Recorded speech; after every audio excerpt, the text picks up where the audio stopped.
अरे आओ सुन रे, हल्दिया लगा दो सोन। देख बेटा, सब कुछ भैले के बाद ही तो के माला उ डारी आते तो बिटिया के माला डारी। बिटिया के? कौन है बिटिया के? अरे सरवा, जौन से तोर बियावा होता।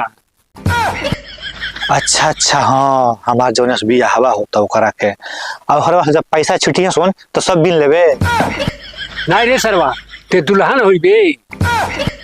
अच्छा हाँ, हम मानो दूल्हा रह, हमरे बियाह रही, बेइज्जती हो जाई ना ही। देख, ते पूरी कम खाई, बहुत छेड़े ले। हाँ मानो इहो बात सही बा। कहाँ से कुछ से कहब का हमका हगवास लगल बा त हमार बेइज्जती हो जाई। ये सरवा, कहिए हम पूरी नहीं खाता हूँ, हम सादा रोटी खाता हूँ। हाँ सही कहते बाबूजी, नहीं तो दुल्हनिया जान जाई कि हम खूब हो गए नी तो कोई इनसे बियाह नहीं करबे। कहाँ से कि खाली कचिया में हो गया तो के फींची, हमारे बियाहो कट जाई।